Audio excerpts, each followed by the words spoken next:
अस्सलामुअलैकुम व्यूवर्स, कैसे हैं आप सब लोग। उम्मीद करती हूँ कि सब ठीक ठाक होंगे और सभी अपनी फैमिलीज़ के साथ बेहद खुश होंगे।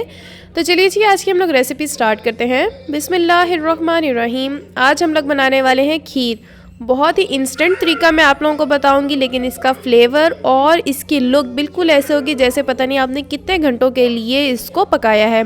तो चलिए जी, रेसिपी की तरफ चलते हैं। सबसे पहले जी हम लोगों ने ले लेने हैं चावल। ठीक है, मैं पक्की बासमती का इस्तेमाल कर रही हूँ। यहाँ पे हम लोगों ने चावलों को अच्छे से साफ़ कर लेना है और हम लोगों ने इसको अच्छे से वॉश कर लेना है ताकि जितनी भी डर्ट है वो निकल जाए।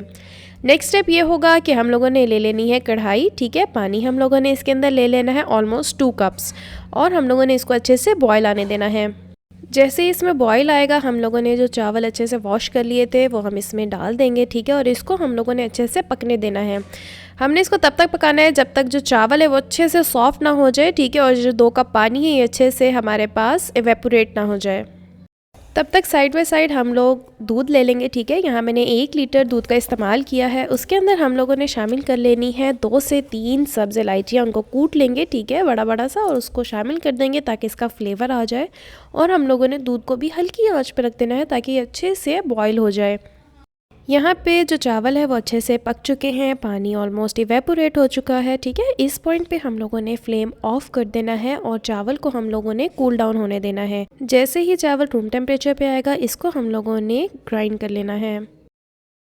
चावल जो है वो रूम टेम्परेचर पे आ चुका था। अब हम लोगों ने इसको ग्राइंड कर लेना है। ठीक है, जिसको हम कहते हैं दरदरा। ठीक है, बड़े बड़े हिस्सों में बड़े बड़े जो पार्टिकल्स हैं हमने वो करना है, बिल्कुल हमने इसका पेस्ट नहीं बनाना। चाहे तो आप लोग किसी भी चम्मच की मदद से भी इसको अच्छे से ग्राइंड कर सकते हैं। यहाँ पे जो दूध है वो अच्छे से पक चुका है, इलायची का फुल फ्लेवर आ चुका है दूध में। ठीक है, अब हम लोगों ने जो चावल ग्राइंड किए हैं वो हम लोगों ने इसमें शामिल कर लेने हैं। थ्रू आउट द प्रोसेस जो हम लोगों ने फ्लेम रखना है वो मीडियम होना चाहिए। अब हम लोगों ने किसी भी नॉन स्टिक विस्कर की मदद से इसको अच्छे से विस्क कर लेना है। ठीक है, अगर आप लोग नॉन स्टिक पैन नहीं इस्तेमाल कर रहे तो आप लोग नॉर्मल विस्क भी इस्तेमाल कर सकते हैं। अब जी हम लोगों ने कॉन्टीन्यूसली इसको विस्क करना है और मीडियम फ्लेम पे इसको अच्छे से पकाते चले जाना है। हम लोगों ने ऑलमोस्ट इसको 10 मिनट के लिए पका लेना है।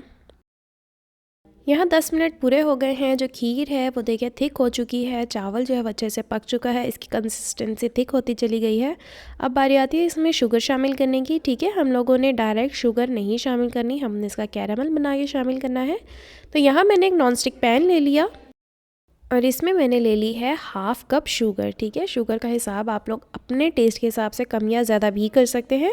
अगर आप लोग नॉर्मल शुगर पसंद करते हैं, बहुत तेज़ या बहुत हल्की नहीं पसंद करते, तो जो मैं क्वांटिटी बता रही हूँ दिस इज़ इनफ। यहाँ पे मीडियम टू लो फ्लेम पे हम लोगों ने जो शुगर है उसका कैरेमल बनाना है। ठीक है, कॉन्टीन्यूस हम लोगों ने चम्मच हिलाते चले जाना है और जो शुगर है वो मेल्ट होती चली जाएगी और कैरेमल में कन्वर्ट हो जाएगी। तो इस पॉइंट पे जो शुगर है वो अच्छे से मेल्ट हो चुकी है। यहाँ पे जो कैरामल है उसके अंदर हम लोगों ने 1/2 कप पानी ले लेना है। ठीक है, वो शामिल करेंगे।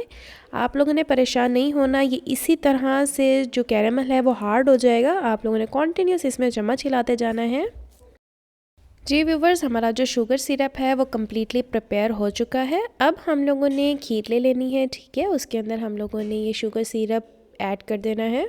दोबारा से हम लोगों ने इसको अच्छे से विस्क करना है। विस्क करने के साथ साथ ये देखें जो खीर का कलर है वो बहुत ही ज़्यादा मज़े का, बहुत ही डिफरेंट सा हो चुका है। ऐसे लग रहा है जैसे हमने पता नहीं कितने टाइम के लिए खीर को पकाया है। ठीक है, और हम लोगों ने इसको बिल्कुल लो फ्लेम पे हम लोगों ने इसको रख देना है 6 to 7 मिनट्स के लिए। यहाँ जो खीर है वो प्रिपेयर हो चुकी है, 6 to 7 मिनट्स कंप्लीट हो गए हैं। ठीक है, अब हम लोगों ने ड्राई फ्रूट्स के साथ इसकी गार्निशिंग करनी है। मज़ीद हम लोगों ने 1 से 2 मिनट के लिए इसको लो फ्लेम पे पका लेना है ताकि जो ड्राई फ्रूट्स हैं वो भी अच्छे से इसके अंदर हल हो जाएं। अब हम लोगों ने फ्लेम ऑफ करना है और हमने इसको करना है डिश आउट। जी व्यूवर्स, ये है हमारी डिश की complete and final look. Believe you me, बहुत ही इंस्टेंट, बहुत ही मज़े की खीर बनी थी।